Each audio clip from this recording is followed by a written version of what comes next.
আসসালামু আলাইকুম রহমতুল্লাহ বারাকাতুহ।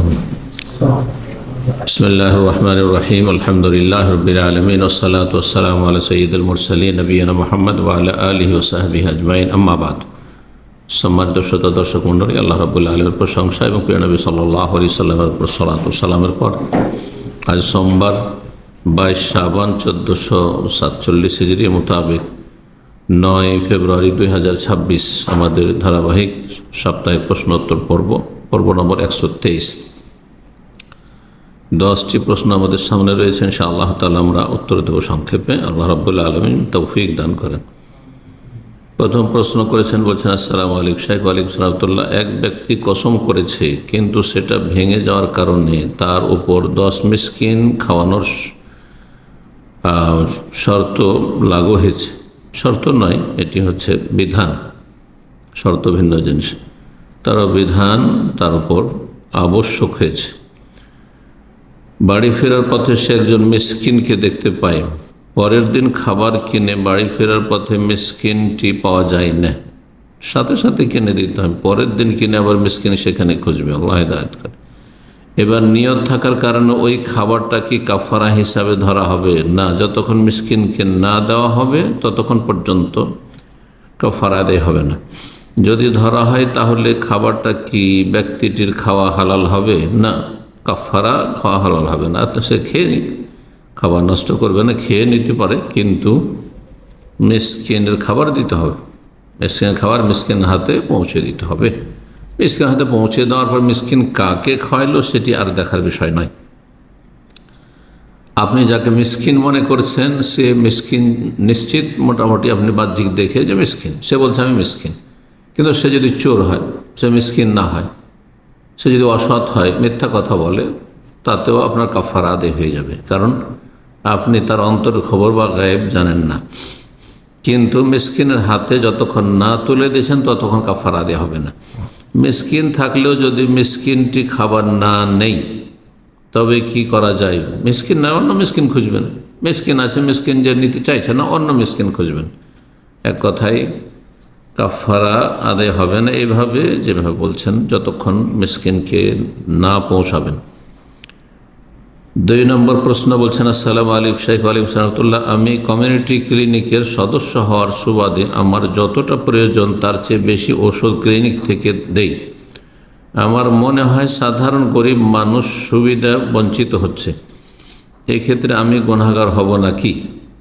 আপনাকে দিচ্ছে সেগুলি আপনার নিজের স্বার্থে দিচ্ছে না, সেগুলি হয়তো যারা আপনার রোগী, যে অঞ্চলে আপনার ডিউটি রয়েছে সে অঞ্চলে সেগুলি যারা হকদার তাদের কাছে পৌঁছানোর জন্য আমানত আপনার কাছে, সেটি আপনার ব্যক্তি মালিকানাধীন নয় যে আপনি সেগুলির মালিক।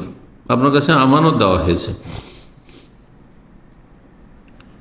বলছেন যে এক্ষেত্রে আমি গুনাহগার হব নাকি যেই লোক ওষুধ সেল দিচ্ছে সে গুনাহগার হবে? যদি দেখতে পান যে আমার কাছে যে ওষুধ দেওয়া হচ্ছে সরকারি ওষুধ, আর সেটা পরিমাণ যতটা প্রয়োজন তার চেয়ে বেশি দেওয়া হচ্ছে, তাহলে বলে দেবেন যে এটা অতিরিক্ত, এটা আমার প্রয়োজন নেই। জি। বা বেশি দিয়ে দিল, তারপরে আপনি প্রতি মাসে যদি দেয় বা প্রতি সপ্তাহে দেয়, আর সেটা ততটা পরিমাণ প্রয়োজন হইল না, বেঁচে গেল, তাহলে সেটা ফেরত করে দেবেন, আমানত ফিরিয়ে দেবেন। ইন্নাল্লাহ ইয়ামুরুকুম আন তুআদ্দুল আমানাতি ইলা আহলিহা। রব্বুল আলামিন ইরশাদ করেছেন, আল্লাহ তোমাদেরকে নির্দেশ দিচ্ছেন যে আমানতওয়ালার কাছে আদায় করে দেবে। এটি হচ্ছে সরকারের আমানত বা স্বাস্থ্য মন্ত্রণালয়ের আমানত আপনার কাছে দেওয়া হয়েছিল, বা যাকে দেওয়া হয়েছে সে আপনার হস্তান্তর করেছে, আপনার এখন প্রয়োজন নেই বা সেটি কাজে লাগছে না, ফিরিয়ে দেবেন। জি, আমানতের খেয়ানত করবেন না, আল্লাহ হেফাজত করুন। হয় আগেই বলবেন যে এতটা প্রয়োজন নেই, এতটাই যথেষ্ট আমার জন্য, আর না হলে যদি বেশি দিয়ে দেওয়া হয় তাহলে বেশি হয়ে গেলে ফেরত করে দেবেন। সংক্ষেপের উত্তর। 3 নম্বর প্রশ্ন, আসসালামু আলাইকুম শাইখ। ওয়ালাইকুম সালাম। এখানে জুমার নামাজের ইমাম আমাদের বলেছেন যে আমরা বিশ্ববিদ্যালয়ের টয়লেটের ঢাকনা বন্ধ করে নামাজ পড়তে পারি। মানে টয়লেটের ঢাকনার ওপরে যদি বলেন, তো যেখানে মলমূত্র রয়েছে আর তার ওপরে সালাত পড়ছেন, এটি ঠিক নয়, জায়েজ নয়। কারণ সেখানে প্রচুর জায়গা আছে। আমার প্রশ্ন হলো, এই ফতোয়া কি বৈধ? কারণ আমরা যখন টয়লেটে যাই তখন অন্যদের প্রবেশাধিকার বন্ধ করে দিই, মানে টয়লেটে সালাত পড়ছেন, প্রশ্নটি স্পষ্ট নয়।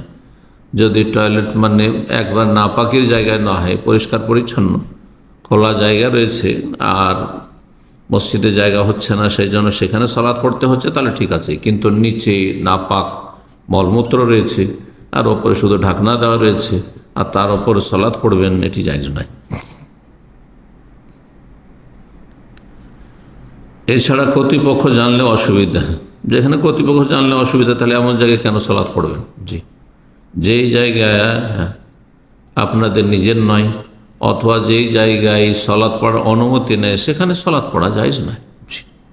সেটি আপনার জায়গা নয় আর এটি অক্ষেরও জায়গা নয়, এটি সরকারি অন্য কোনো কাজের জন্য জায়গা সুনির্দিষ্ট করা হয়েছে, সুতরাং সেখানে সালাত পড়া উচিত নয়। জি। 4 নম্বর প্রশ্ন বলছেন, আসসালামু আলাইকুম শাইখ ওয়ালাইকুম, আমি জলপাইগুড়ি থেকে বলছি। আমাদের পার্শ্ববর্তী সমাজে একজন ভাই কোরআন সুন্নাহ মোতাবেক আমল করা শুরু করেছে। আলহামদুলিল্লাহ, আল্লাহ হিদায়াত টিকিয়ে রাখুন এবং তার আল্লাহ শুকরিয়া আদায় করা উচিত। আর যেসব লোক এখনও হেদায়েত হয়নি, আল্লাহ তাদের হেদায়েত দান করুন এবং তাদের অনিষ্ট থেকে এই কোরআন সুন্নাহর অনুসারী ভাইকে হেফাজতে রাখুন। এবং মিলাদ কিয়াম করেন না, তাই তাকে মসজিদ থেকে বের করে দিয়েছে। জি, বেদাতি মসজিদ থেকে বের করে দিলে ভালো কথা, সেখানে যাবেন না। যারা বের করে দিয়েছে তাদের মুখে দাঁড়িয়ে নেই, এসব পাপিষ্ট লোকেরাই অপরাধ করে থাকে, ভালো মানুষ অপরাধ করে না। জি, এবং নামাজও ঠিক মতো পড়েন না, নামাজ না পড়লে তো ইসলামই থাকে না। যারা নামাজ পড়ে না আর ধর্মীয় ক্ষেত্রে শিরক বিদআতে ধর্মকর্ম করাতে পারে না, সেই জন্য এইরকম আচরণ করে, তারা নিজেরাই ইসলাম থেকে বেরিয়ে গেছে। আল্লাহ হেদায়েত দান করুন। ওয়াসুদ্দুন আন সাবিলিল্লাহ, কাফেরদের একটি বদচরিত্র হচ্ছে আল্লাহর রাস্তায় তারা বাধা সৃষ্টি করে, আল্লাহ দিন প্রতিষ্ঠা করতে বাধা সৃষ্টি করে, সহিশুদ্ধ সালাত পড়তে বাধা সৃষ্টি করে। জি, মসজিদে যেতে বাধা দেয়। জি, এদের অনিষ্ট থেকে আল্লাহ রাব্বুল ভালো মানুষদেরকে রক্ষা করেন।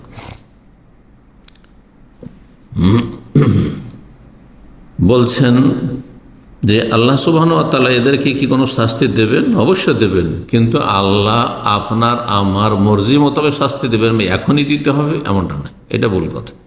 আল্লাহ কেন শাস্তি দিচ্ছেন না? আমরা অনেক সময় বড় বড় জালেম, কাফের জালেম অথবা মুসলিম সমাজের মুনাফিক জালেম অথবা বিদাতি জালেমরা জুলম অত্যাচার করে, আর দেখছি যে তারা বড়ই নির্দ্বিধায় ঘুরে বেড়াচ্ছে, আর তাদের কোনো রকমের বালা মুসিবত নেই জীবনে, বাহ্যিক কোনো রকমের তাদের উপর বিপদ আপদ আসে না, আল্লাহ রাব্বুল তাদের পকড়াও করছেন না। আমরা অনেক সময় ধোঁকা খাই না। আল্লাহ আমার আপনার কথা মোতাবেক ধরবেন না, আল্লাহর হেকমা মোতাবেক ধরবেন, যে কাকে কখন আল্লাহ পকড়াও করবেন, তবে আল্লাহ ধরবেন, দুনিয়ায় ধরবেন। আর দুনিয়ায় যাদেরকে ছাড় দিচ্ছেন তাদের শাস্তিকে আরও বেশি বৃদ্ধি করতে চান। আল্লাহ কোরআনকে ইরশাদ করেছেন, ইন্নামা নুমলি লাহুম, আমি জালেমদেরকে, কাফেরদেরকে, পাপিষ্টদেরকে, এই ইসলাম বিরোধীদেরকে, সহিহ সুন্নাহ বিরোধীদেরকে, এদেরকে আমি ছাড় দিই। নুমলি লাহুম, ঢিল দিই, এদের রশিটা ঢিল ছেড়ে দিই। কেন? লিয়াজদাদু ইসমা, যাতে করে আরও পাপ বৃদ্ধি হয়, তাদের পাপের বোঝা বাড়ে। কারণ অল্প পাপ করেছে আর তখনই আল্লাহ আযাব দিয়ে মেরে দিলেন, পাপ তো কমই থাকলো। আখিরাতে শাস্তি বেশি পাপ নিয়ে যেই পাপীরা যাবে তাদের তুলনায় তো কম হলো। আল্লাহ চান যে আরও বেশি পাপ করুক, যাতে তাদের কঠিন শাস্তি দেওয়া আল্লাহ রাব্বুল আলামিনের জন্য ন্যায়সঙ্গত হয়। জি, আল্লাহ রাব্বুল আলামিন কোনো মানুষের উপর জুলম করেন না। কাফেরের তার কুফরির সাথে বিভিন্ন রকমের পাপ করতে থাকে, জুলম অত্যাচার করতে থাকে, খুন করতে থাকে, জেনা ব্যভিচার করতে থাকে, আর হারাম খেতে থাকে, পাপ বাড়তে থাকে, পাপ বাড়তে লিয়াজদাদু ইসমা, তাদের জন্য কঠিন শাস্তি আল্লাহ প্রস্তুত করে রেখেছেন। জি, আমাদের বিরুদ্ধে সব বেদাতি সমাজে একই পদক্ষেপ নিতে চলেছে, আমরা এখন কি করব? আপনাদের করণীয় হচ্ছে হেকমার সাথে দাওয়াত দেবেন। জি, নেগেটিভ কথাবার্তা কম বলবেন, কারণ মানুষকে বেশি আঘাত লাগে। এটা ঠিক না, এটা শিরক, এটা বিদআত, এইভাবে বললে কষ্ট লাগে। এটা মানুষের বদ স্বভাব। তাদেরকে তৌহিদ সুন্নাহর দাওয়াত দেবেন, তৌহিদের গুরুত্ব, তৌহিদের ফজিলত, সুন্নাহর গুরুত্ব, সুন্নাহর মর্যাদা, রাসূলুল্লাহ সাল্লাল্লাহু আলাইহি ওয়াসাল্লামের ভালোবাসা, রাসূলুল্লাহ সাল্লাল্লাহু আলাইহি ওয়াসাল্লামের ইত্তেবা, রাসূলুল্লাহ সাল্লাল্লাহু আলাইহি ওয়াসাল্লামের ভালোবাসা এবং মহব্বতের প্রমাণ ইত্যাদি এসব বিষয়গুলি তুলে ধরবেন। এবং রাসূলুল্লাহ সাল্লাল্লাহু আলাইহি ওয়াসাল্লামকে আমরা ভালোবাসি, সেই জন্য তার সুন্নাহর বহির্ভূত কোনো কাজ আমরা করি না। আল্লাহ রাব্বুল আলামিনকে সবচেয়ে বেশি ভালোবাসি, এই জন্য আল্লাহর জন্য তৌহিদ প্রতিষ্ঠা করি।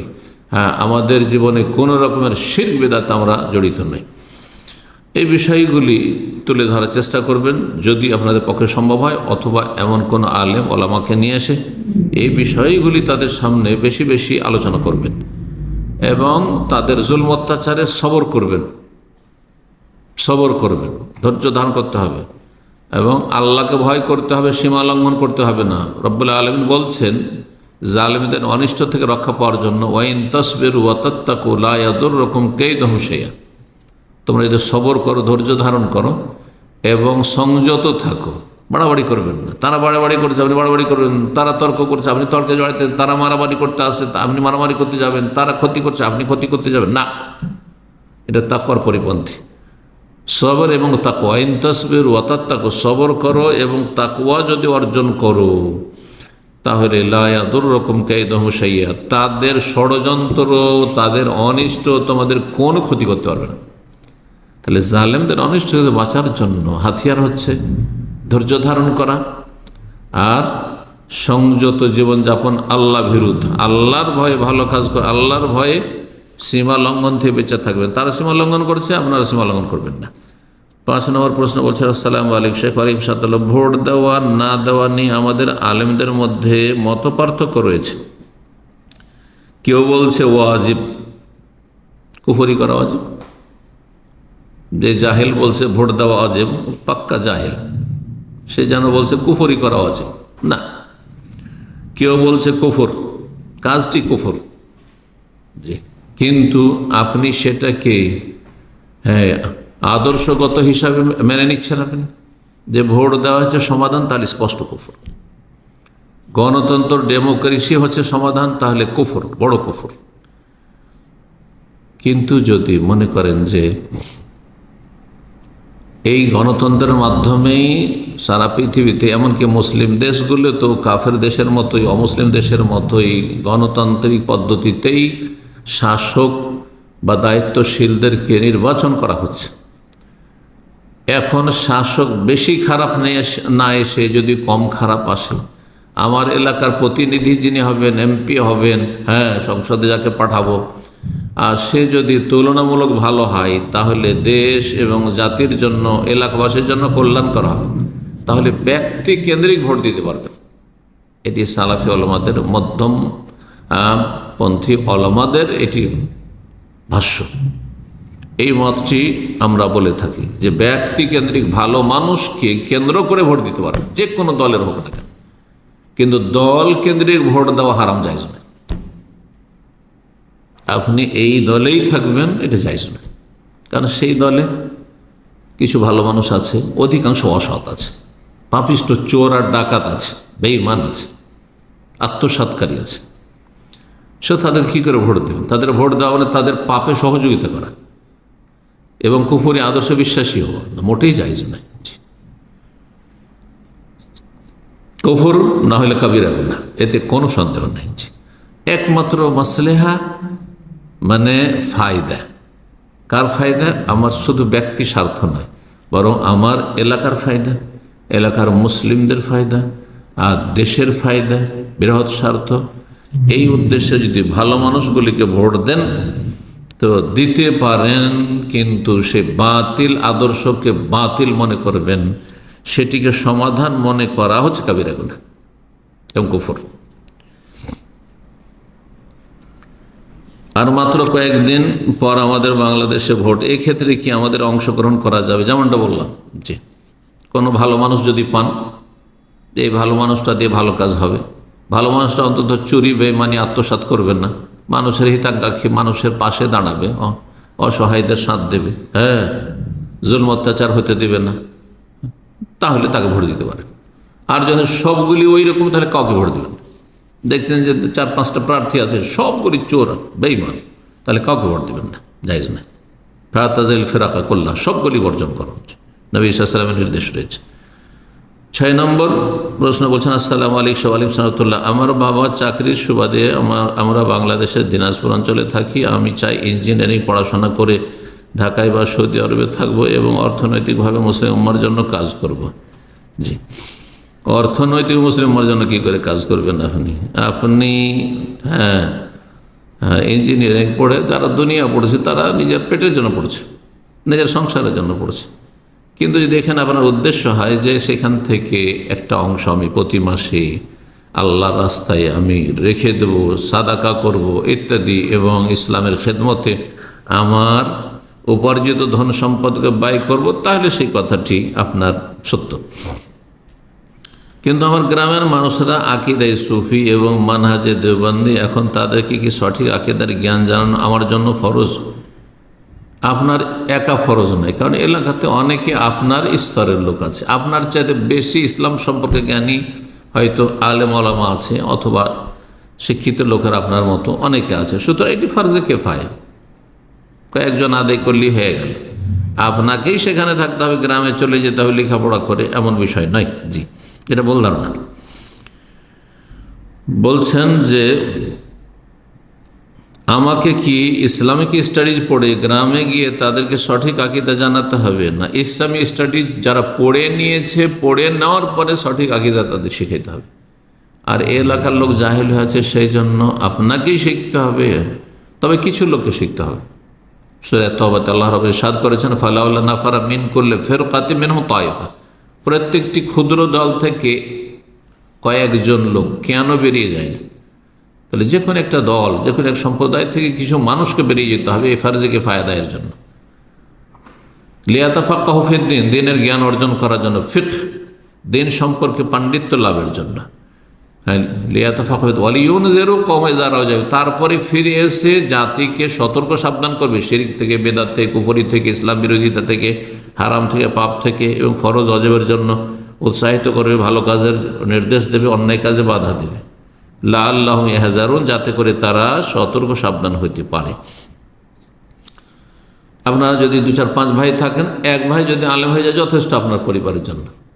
আপনার বংশে 50 জন 100 জন পুরুষ রয়েছেন, তার মধ্যে যদি 1-2 আলেম হয়ে যান, ফরজে কিফায়া আদায় হয়ে যাবে, ফরজে কিফায়া আদায় হয়ে যাবে। কিন্তু কোরআন সুন্নাহর আলেম হইতে হবে। জি, কিন্তু আপনাকেই হইতে হবে আর আপনাকে সে ফরজটি আদায় করতে হবে এমন বিষয় নয়। আপনার উপর ফরজে কিফায়া, করতে পারলে ভালো।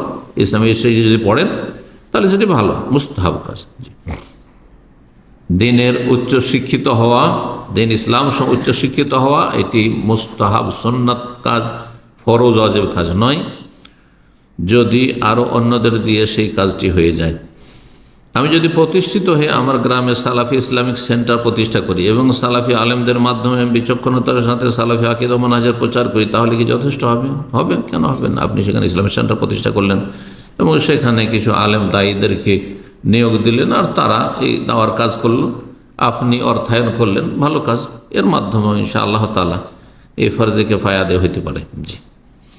7 নম্বর প্রশ্ন বলছেন, আসসালামু আলাইকুম শাইখ ওয়া আলাইকুম সালাতুল্লাহ। আমার এক বন্ধু দাবি করেছে কেউ যদি রাসূলুল্লাহ সাল্লাল্লাহু আলাইহি ওয়াসাল্লামের অবমাননা করে তাহলে তাকে অবশ্যই তৎক্ষণাৎ হত্যা করতে হবে, সে জঙ্গি খারিজি, আল্লাহ হিদায়াত করুক। এক্ষেত্রে আদালতের প্রয়োজন নেই, মিথ্যা কথা এটি। হ্যাঁ, চরমপন্থীদের কথা। সাহাবায়ে কেরামদের জীবনী থেকে এমনই পাওয়া যায় না। সাহাবায়ে কেরামদের জীবনীতে যা পাওয়া যায়, তখন রাসূলুল্লাহ সাল্লাল্লাহু আলাইহি ওয়াসাল্লাম রাসূলুল্লাহ সাল্লাল্লাহু আলাইহি ওয়াসাল্লাম স্বীকৃতি দিয়েছেন কোনো ক্ষেত্রে, বলে মানলে কাব বিন আশরাফ, কাব বিন আশরাফের জন্য কে প্রস্তুত আছে বলেছেন, তখন কেউ প্রস্তুত হয়েছে। আর নবী সাল্লাল্লাহু আলাইহি ওয়াসাল্লাম জিজ্ঞাসা করেননি, এমনটা হয়েছে। বিশেষ করে দুর্বলতার যুগে মক্কায়, এখন তো মুসলিমরা সব জায়গায় দুর্বল, সব জায়গায় দুর্বল মুসলিমরা, কাফেরদের তুলনায়। মক্কাতে কোনো একজন সাহাবী কোনো কাফের গায়ে হাত দিয়েছে? এত যে মার খেয়েছেন, এত যে জুলুম অত্যাচার হয়েছে, সুবহানাল্লাহ, এত যে জুলুম অত্যাচার হয়েছে, হ্যাঁ, আম্মারের ওপর, সুমাইয়ার ওপর, ইয়াসেরের ওপর, আর বেলালের ওপর, আর কত সাহাবায়ে কেরামদের ওপর, হ্যাঁ, রাদিয়াল্লাহু তাআলা আজমাইন, হ্যাঁ, মুস্তাযাফিন, অধিকাংশ সাহাবায়ে কেরাম জুলমের শিকার হয়েছে। যারা প্রভাবশালী সাহাবায়ে কেরাম তাদের ওপরও মানসিক টর্চার হয়েছে, শারীরিক যদি জুলম অত্যাচার না হয় তো মানসিক আর সামাজিক অত্যাচার হয়েছে। জি, কিন্তু কোনো একজন সাহাবে নবী সাল্লাল্লাহু আলাইহি ওয়াসাল্লামকে জিজ্ঞাসা না করে কোন একজন কাফেরকে একটা চড় মেরেছে, হত্যা করা তো দূরের কথা, তা তো সবাই অবমাননা করত। মক্কার কাফেরা সবাই তো অবমাননা করত। কে ছিল যে সম্মান করতো নবী সাল্লাল্লাহু আলাইহি ওয়াসাল্লামের? কেউ বলতো যে কাহেন গণক, কেউ বলতো শায়ের কবি, কেউ বলতো মজনুন পাগল। নবীকে পাগল বলে অবমাননা, এর চাইতে বড় অবমাননা কি আছে? আরো কত কি বলতো, সাহিরুন কাযযাব, মিথ্যুক বলতো, কাযযাব বলতো। সাবি, বেধর্মী বলতো, সাবি বলতো, নবী সাল্লাল্লাহু আলাইহি ওয়াসাল্লামকে সাবি বলতো, মানে বেধর্মী। তারা মনে করতো মক্কার কাফেররা যে তারাই ধার্মিক, আর তাদের ধর্ম যারা মানে তারা বেধর্মী। আজকাল বেদাতীদের মতো যারা কোরআন সুন্নাহ অনুসরণ করে তাদেরকে পথভ্রষ্ট বলে, তাদেরকেই কত কি বলে। জি,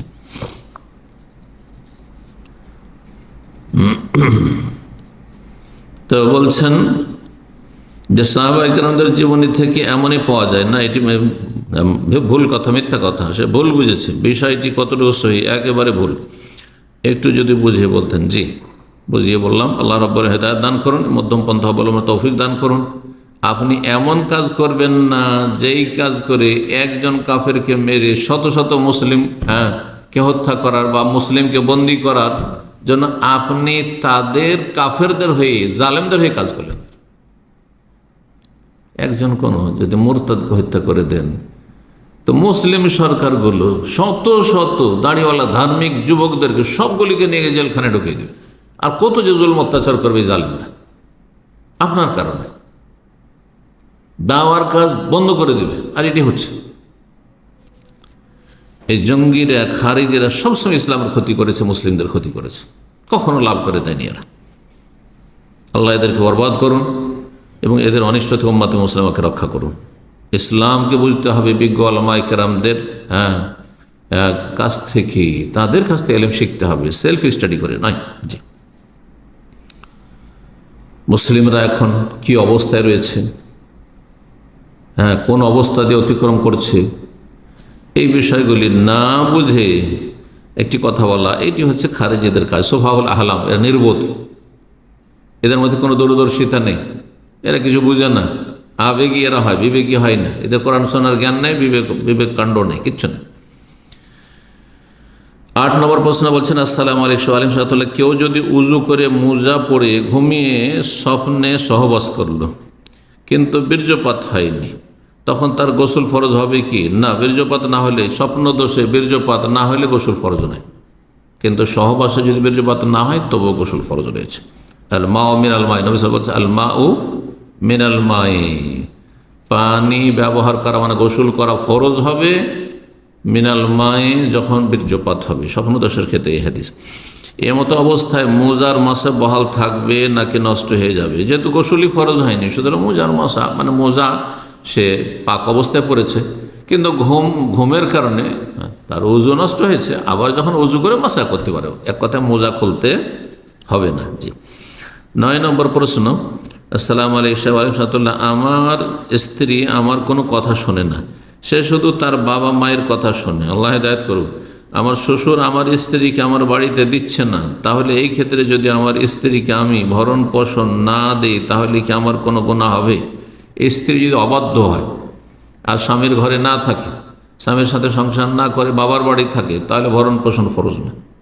হ্যাঁ, স্বেচ্ছায় যদি স্বামী স্ত্রীর বাবার বাড়িতে রাখে যে যাও 1 মাস ঘুরে আসো, তাহলে ভরণ পোষণ দিতে হবে, তাহলে ভরণ পোষণ দিতে হবে। কিন্তু না, তোমার বাড়ি থাকবো না, অথচ স্বামী বাড়িতে আছে, স্বামী প্রবাসে না, স্বামী বিদেশে থাকে আর নিরাপত্তা নেই, সেখানে তার অধিকার আছে বাবার বাড়ি নিরাপদ জায়গায় থাকার। এই না যে শ্বশুর শাশুড়ির সাথে থাকতে হবে, সেখানে দেবর ভাসুর আছে আর সেখানে বেহায়া বেপরদা হয়ে সেখানে থাকতে হবে, আর সেখানে আপনার তার জন্য ঝুঁকি রয়েছে, এমন নয়। বরং স্বামী বাড়িতে রয়েছে আর স্বামীর সাথে না থেকে বলছে আমি তোমার সাথে থাকতে পারবো না, আমি আমার বাবার বাড়ি থাকবো, বলছে না আমার সাথে থাকবো, যে না তোমার সাথে থাকবো না, বাবার বাড়ি থাকবো, তাহলে ভরণ পোষণ পর হক রাখে না। অবাধ্য স্ত্রী ভরণ পোষণের হক রাখে না। জি, তারপরে বলছেন যে না দেই তাহলে কি আমার কোনো গুনাহ হবে না? কোনো গুনাহ হবে না। আমি না বুঝাইতে পারতেছি আমার স্ত্রীকে এবং না বুঝাইতে পারতেছি শ্বশুর শাশুড়িকে, আমার করণীয় কি? না বুঝাইতে পারলে করার কি আছে? কিছু কারণ স্ত্রী বলতেছে তার বাবা আর না দিলে সে আমার সংসার করবে না, তাহলে তো কথাই স্পষ্ট, সে সংসার করতে চায় না। যদি কোনো মহিলা সংসার করতে না চায় অকারণে, তাহলে সে গুনাহগার, বিনা কারণে যদি হয়।